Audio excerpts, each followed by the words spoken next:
Welcome. Today we have Keene Reese, an established agent in the Palmetto Bluff community in South Carolina. And he is here to share with us some secrets to luxury listing success and a personal story that he won recently in listing an $11.8 million property. But before we get into all those strategies and tactics, Keene, I would love for you to share a little bit about your real estate journey and how you landed in this wonderful profession of real estate.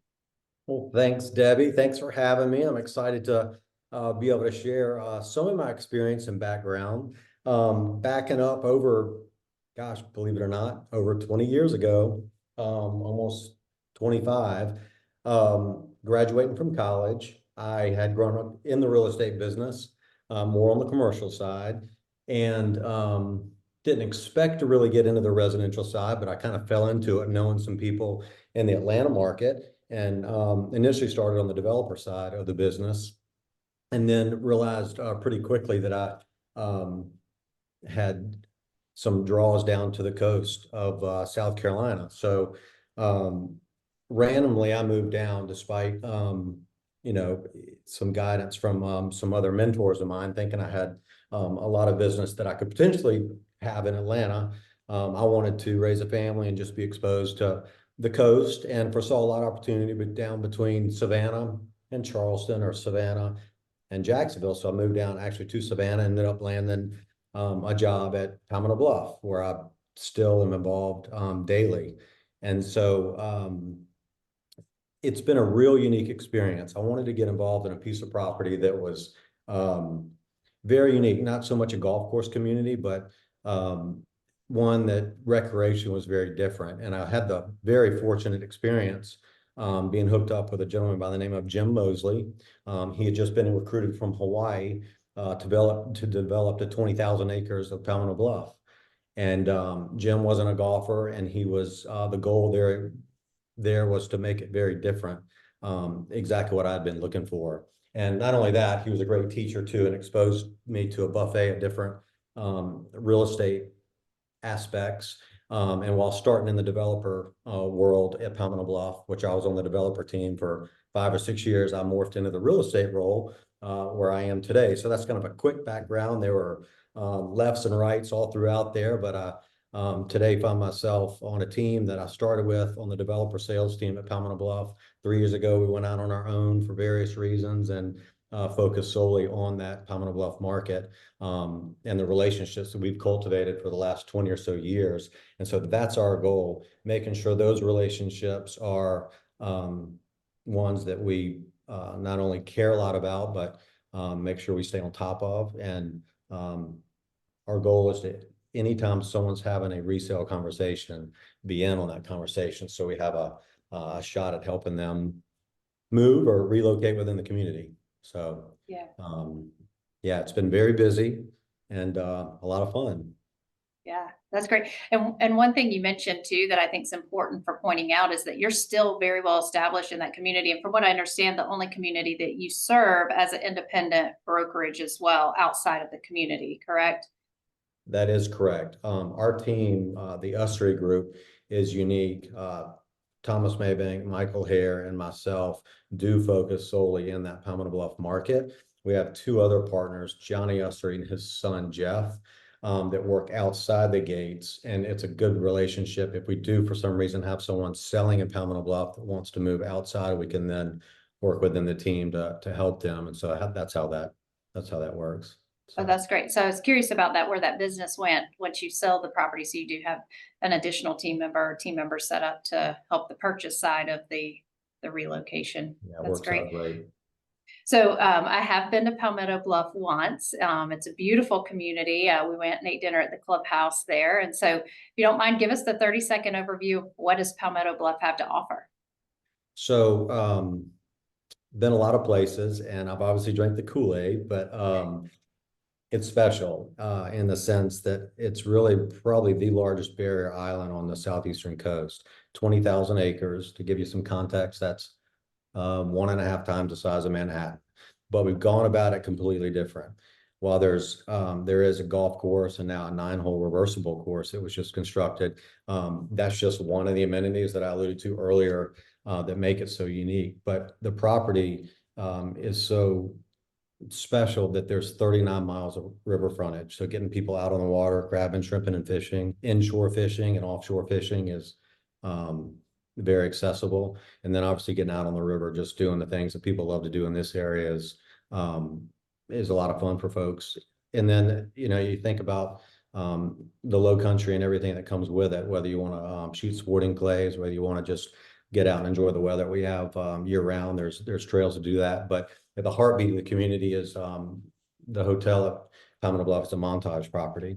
That's probably where you ate, but it's been the number one, in America. We've gone through from a startup of 50 rooms. Now there's 200. And so there's a high-end clientele that's coming and going at Palmetto Bluff all the time. So Montage, as you may or may not know, is out of Laguna Beach. That's their flag. And so this is their East Coast operation, and they do an amazing job of making the experience very, very special. And a lot of times people fall in love with the property and hope to talk to one of us to find a special place to live. That's right. Okay. So if I become that buyer that wants to get in that community, what are the price ranges within Palmetto Bluff that would allow entry and then on up to? Okay, so if you told me, Keene, we are not wanting to, we'd rather build our home and then, find a home site and build later, then you could find one at starting in the 500 range and goes up to 5 million for lots. Homes today start around 2 million and go up to about 12 million. That's great. And then are there rental opportunities within that community, or is it second home, primary living? It's 50% of the people that live at Palmetto Bluff are permanent residences. So the other 50 would be a second or third home. But there are some of the neighborhoods in Palmetto Bluff. There's about 2, 3, 4, 6 of the neighborhoods within the areas at Palmetto Bluff are designated for short-term rentals. So if someone says, Keene, hey, we aren't going to be there year round, we would like to offset some annual income from a rental standpoint, then there are certain areas that you can do that in. The majority of the property is deed restricted from a rental standpoint. But in the properties, it has kind of like town areas, and then there's country areas. The country areas are 2 acres to 30-acre home sites. The village areas are the areas where one might be able to find a home that they could offset some costs from renting. That's great. So now you have sold me on Palmetto Bluff. We're going to have to come find a property, of course, and hopefully some of our listeners are ready to call you up and help them find some property as well. And for the reason we're here today, you were able to secure a listing at 945 Mount, and I might say it incorrectly, Mount Pila Road. Mount Pelia. Yeah, Peoria. See, that's the southern way. I'm from Georgia myself, so that's actually accurate.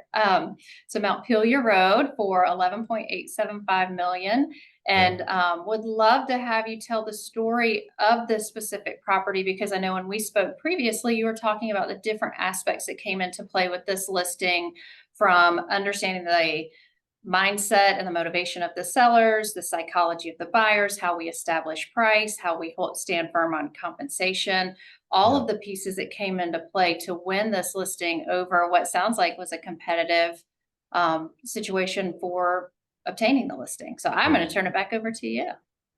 Well, thanks. Yeah, this was, I was really excited about this because the folks that own the property bought from me years ago, and we've been fishing together. We have a great relationship, and they're very special people. They bought a really, really unique piece of property. If I rewind 20 years ago and was looking at the overall land plan of Palmetto Bluff, Jim Mosley circled certain areas on the property that were designated as these legacy type generational family compounds. And the program there would be the ability for someone to have a main house, a detached carriage house or garage, another ancillary, maybe guest house, and then other outbuildings that would form that family compound, all taking advantage. And these were really edge properties, view properties that, I mean, just mile-long vistas that there were only a select few at Palmetto Bluff, and this was one of them. When I say a select few, thinking back, if we're looking at 30,000 aerial view of Palmetto Bluff, this might be probably the best. So I love the property to start with. That helps. So for the listeners out there, I've always been convinced that sometimes people do forget what you might tell them, but they never forget how you make them feel. I always feel like it's very important to find unique things about the home or home site that lets our sellers know how much we actually do like the property. And not only that, that we care about it. So this particular seller, um, they have a lot going on. They have young kids that are school age and lower middle school. And they're actually homeschooled and they do a lot on the property. And so when not only you sleep at a property, but also have all the memories of teaching your kids, on that property, and you spend most of your time on that property, there's just a lot of emotional value that I tried to fast forward and identify with so that I could then back into structuring really the why as to why they're selling and then what might help me identify with that to be the person that helped them. And so I was fortunate to be able to do that. There were other people that certainly interviewed for it, but I think the psychology and fast forwarding away from the commission conversations and fast forwarding away from the pricing conversations was just the thought as to what's it going to look like once we have a buyer, who has the experience to talk to that buyer.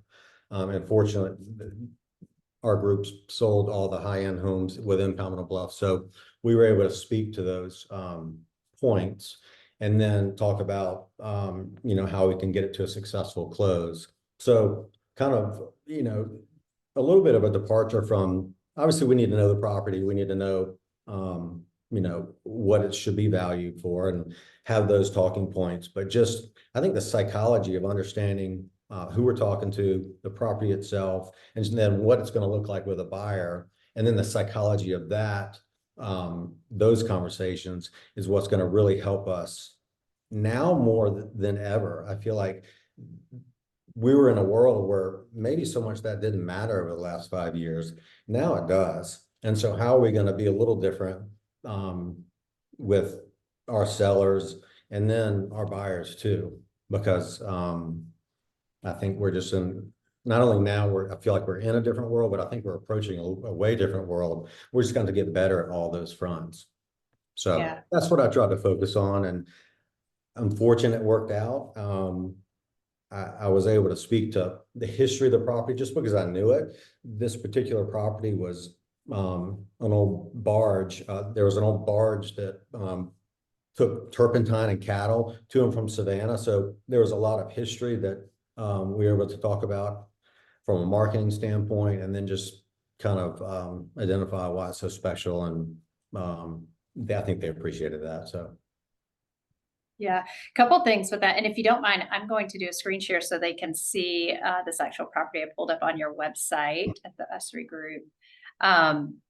Was the price. So regardless if it's this property or any property in the luxury space, looking through the lens of, this is your beautiful property, looking through the lens of a price. So if you have sellers, and we have this, doesn't matter the price point, it could be $230,000 and it can be $50 million. And they give you pushback on that price. I know one thing you shared with me is because you do, or your team work both sides of many of these luxury property deals, how do you pitch that price, one, to the seller to get them in alignment? Because I mean, these expansive views, I'm sitting here thinking, if I'm the seller, yeah, this thing's worth 25 million, not 11.8. How do you have that conversation around pricing? And then how do you justify that price to a buyer that may or may not know the history and the value of this type of property? It's such a good question because, like I talked about earlier, this property is so unique. So in a sense, we're in uncharted waters trying to find or build a case around comparable sales. And so when you're in that situation where you are trying to find like sales or comparable sales to justify price, then you obviously have to go to a cost approach to come up with a value. And I think that's a I think that's hard, because I'm not sure that, I just talked about the psychology of a buyer. My talk with the sellers of this property was I have to build a case to either, a the or one or two people, the buyer who maybe our group is representing, or the buyer's agent. And everybody buys on emotion, but they have to justify it with logic, especially today. So when we're going about a cost approach, there's certain variables that we had, in this specific situation, we had to address. One was, okay, we have almost 9,000 square feet here. What's it going to cost to replicate these structures in today's market? Um, and that's all over the place, depending on who you talk to. But if I went, so I did or have conversations with several very high-end builders in Pound Bluff, and had a feel for what it might cost to replicate that. And then we went about the process of just saying, okay, let's wipe the slate clean and say, what would the land cost today? That's another variable. So, I mean, luckily I'm on a team, and this was a conversation that we all kind of had. And, all three of us were at a little bit different numbers. So that was the process. We had to go about kind of a cost approach, but then, you know, the conversation I have with the sellers is, this is where that kind of lands. Do I think, or does our group feel like a buyer will pay that? And what we're always trying to avoid, and while it's going to be hard for a buyer to go find a property this unique at Pompano Bluff, this particular buyer that's going to spend 11 to $15 million can go anywhere up and down the East Coast and find something unique that they feel like they might be able to replicate what we're going to be offering. So we have to keep that in the back of our head, saying, hey, I have to build a case that makes sense to that buyer's agent. Um, and not only does it make sense, making sense means it has to be somewhat discounted. Otherwise, we're going to lose them to what I alluded to. They might go try to think they can find something else. And not to mention, we're just in a market where no one's going to, I don't feel like anybody's going to necessarily overpay. But you might find someone saying, oh my gosh, these views, I know that there's nothing else like it, but that buyer still wants to feel like they're getting a fair value on the home. So that was the process. We went about a cost approach and did the best we could, working with what they wanted, to what we felt like the value was. And I just said, hey, this is kind of where we feel like it's coming in. This is honestly where we feel like it might sell. You guys might want a little bit more than that. So let's just have an honest conversation about how we feel like we can get down to what we feel like a buyer will pay. So that's how we went about this particular Yeah, I love it. And just strategy. the strategy behind it is important, because again, it takes out the emotional side from the seller, such that, like you said, they live in this home, they teach in this home, they work in this home, they understand the value of the home, much more than a buyer would coming in, because they look at it as a home, as a piece of property. And Yeah. so, just having that type of strategy, I think, is huge to help the seller see that numbers are not emotional. I say that all the time. Yeah. We just have to get it to where it does become valuable for them to purchase as well. So Yeah. great, great property. I'm gonna do a stop share here. I am gonna scroll through. I want to show them just one more picture, because you mentioned the compound, more of a feel. Let's get through here. I think it's towards the back where you have some aerials into the backyard. Lots of great marketing. We're going to touch on that too. Let's see here. I love the bunk beds. Those were super cute. Yeah, that's a neat space. Yeah, so here we've got some aerials up the back. Yeah, that's a great picture right there, because Yeah. that's an old oyster shell beach that they've the back part of that where the trees start is oyster shells, and then they brought in this beach area that I can remember talking 25 years ago about establishing the Pamela Bluff Beach Club.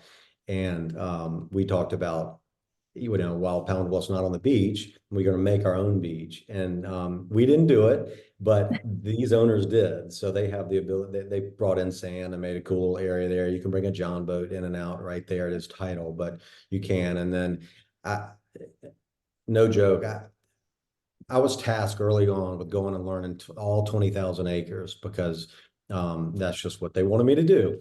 And I got to this particular piece of property and I literally found myself slowing down the truck because I couldn't believe what I saw. I just saw this saltwater river that at the time I knew connected both the May to the Cooper River.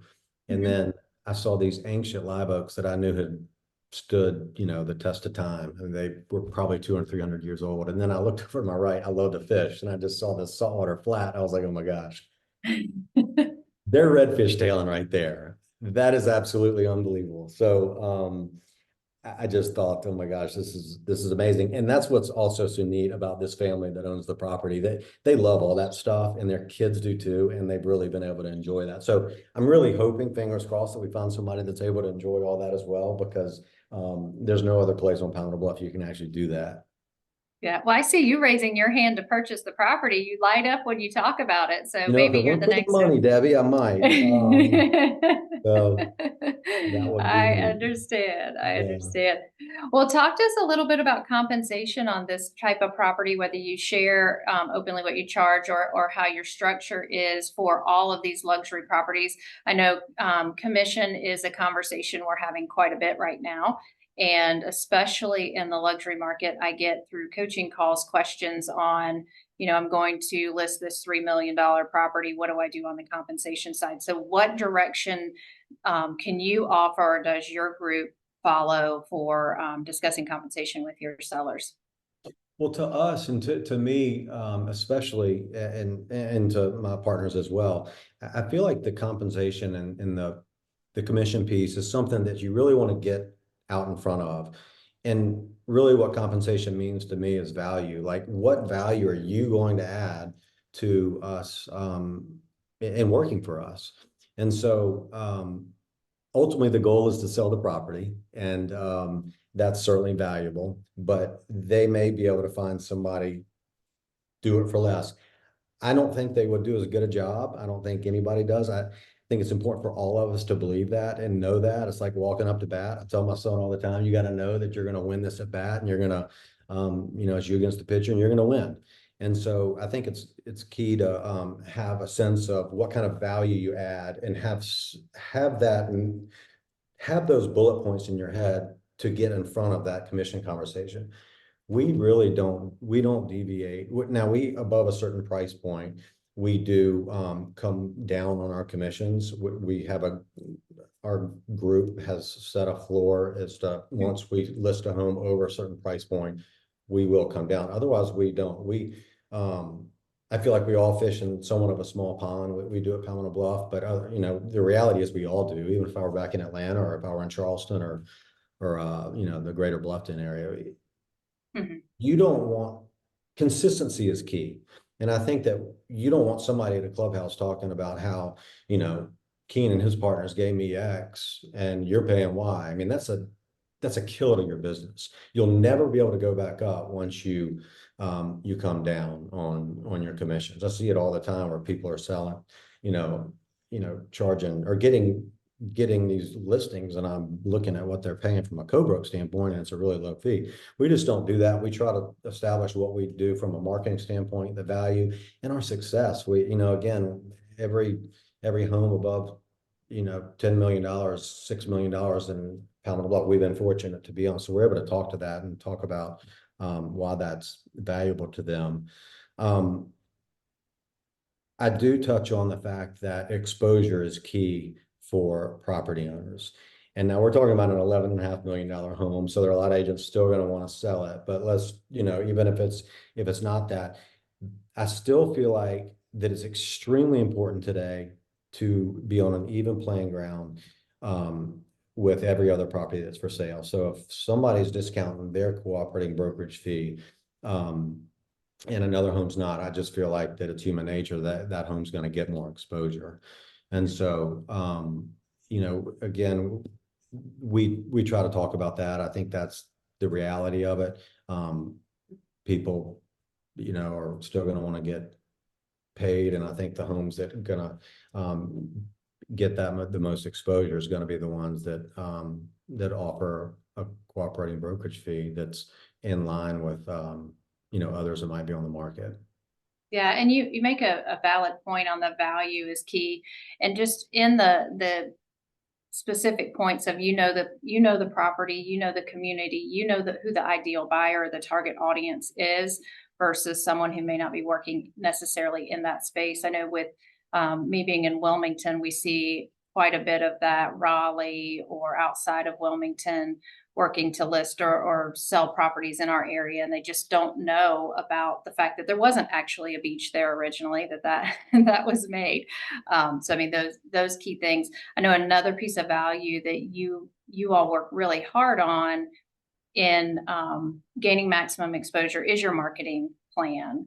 And so would you share a little bit about, on a property like this, what does marketing look like to gain maximum exposure, to show your value to these sellers and to be able to really earn what they're paying you?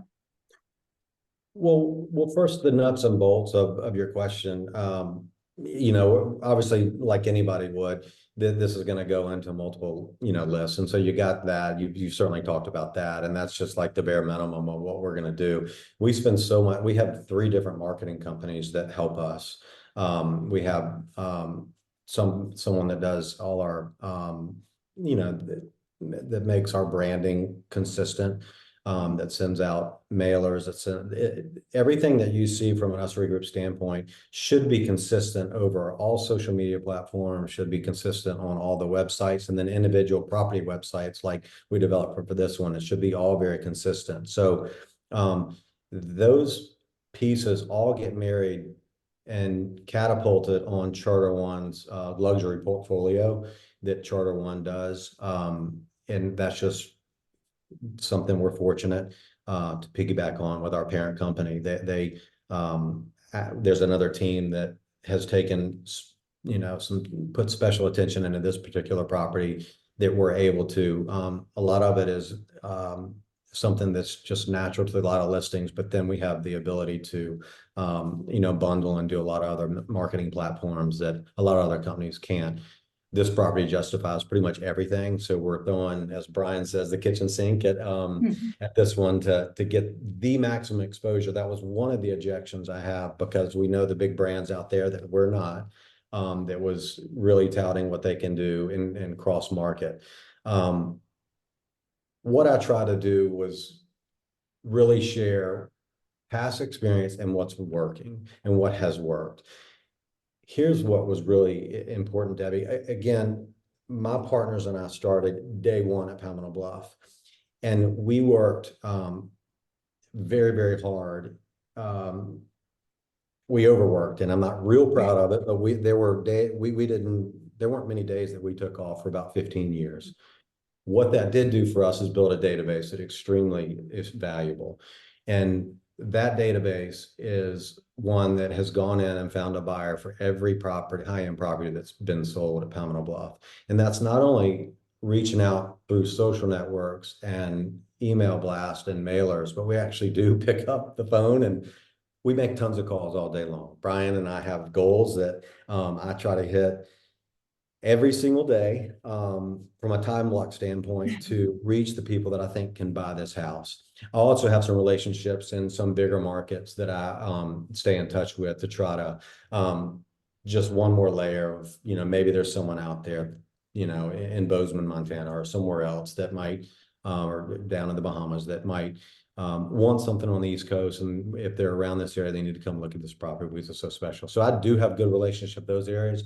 But the reality is, and what I tried to emphasize to this particular seller, and I think for all of us that might be listening, is we're willing to do the extra work, and that might be uncomfortable, but picking up the phone and calling people to share something special is one more value that I feel like I tried to communicate to this seller that we would be doing, because that's what they deserve.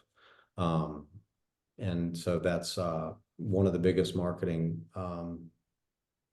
I just feel like that if we're going to get paid a a fee to help someone successfully market their home, you got to work hard to do it, period. And it's not an even playing field these days because no one wants to work hard. I think that I mean, I shouldn't say no one, but a lot of people, we got spoiled over the last 5 years, but Mhm. we just try to make sure we make calls for people and share about the property. Yeah. When you think about these agents that we're working with that are currently in markets that do have some type of luxury and for some of them ultra luxury properties, and they're working to tap into those. I've got some clients that do quite a bit on the lake up in Minneapolis and that sort of stuff. They're working on these 2, 3, $4 million properties to take it to the next level. What advice would you give to be able to tap into some additional luxury opportunities? What does it take? Where should they focus? Well, I think that you have to try to, I mean, sell a few. Mhm. And, again, try to do your best to find a buyer that matches based on what they might have told you. So, the conversation, you find that potential prospect and you say, hey, based on our visit a couple of years ago, you mentioned XYZ, and I just think this property matches up with, just try to find that buyer. And what I've found is it kind of catapults from there because, conversations do get out in these communities that you're successful helping them not only list but also find a buyer, or maybe found a buyer for their property and did a great job throughout the process. He stayed on top of every little aspect of that process, and you got it successfully to a close. That will get you business. Um, and I think just working with, if you're on the buy side, working with the list agent, if you're on the list side, working with the buy side in a very respectful way, that you care about, in a kind of a serving, attitude, that all kind of comes around. I think if you really do care and you're a good person throughout the process because you, care more about the relationship than the deal, then, I think that's the biggest thing with these high-end properties. I think that, you really have to make an effort to, no matter what, do what's right. That shouldn't even be a question ever. But I think that, and just working on the relationships and trying to sell one of these properties will kind of get you into that market. Yeah, and I look at your area, and I know I've shared this with some other agents who are looking to grow that average sales prices. If you want to build those connections, which is ultimately in this caliber of client, it comes down to build those connections, go where they go, eat where they eat, play golf where they play golf, market the high end hotels or Airbnbs and that sort of thing to, if nothing else, put your name in front of them, because you're not going to find them at the Chili's restaurant for the most part looking to No, purchase a home. no. So, and that I would say that about Palmetto Bluff too. You have the benefit of people that do come through there to tour the area and getting in front of that group of clientele.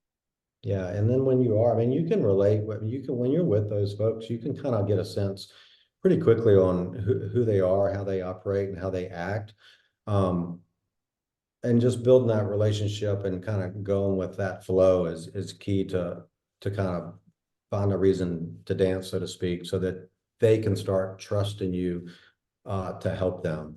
I think that's a key with our business, is just understanding our buyers and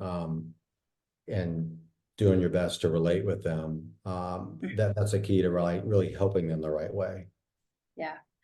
I'm going to hit stop share on the picture here because I have one more question for you that I like to ask everyone. And I know you don't know what the question is, so you Uh, can have a few seconds to think about it. So I always like to know, what is your superpower? What has hmm. given you the most success? um, let's see.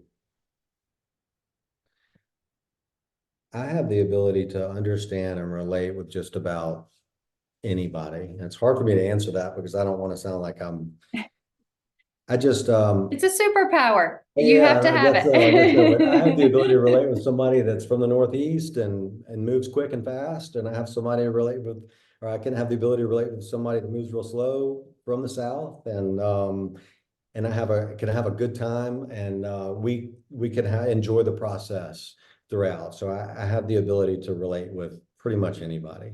I love And it. I think that I'm very trustworthy. I'm never, I'm who I am. I'm not going to ever do something that's not right. And I think that's appreciated. Yeah, I agree. Well, I love it that your relationships are important and you have the ability to relate. So there's your superpower. Now you can go home and make, or I guess you might be at home or at the office, but make a plaque and everyone will know. So, well, I'll thank do you it. so thank you so much for your time, Keene. And if they're looking for you out there, the USRE group was on the slides earlier. Keene Reese will have him in the comment section below so that you can find him. Anything else you'd like to share with us before you go? Well, I appreciate your time. This has been fun. I hope it's been helpful and people can pick up little tidbits here and there, but thank you. Yes, absolutely. We are genuinely grateful for your time. I hope you have a great afternoon. Thank you. Thanks. Bye, Keen. Bye.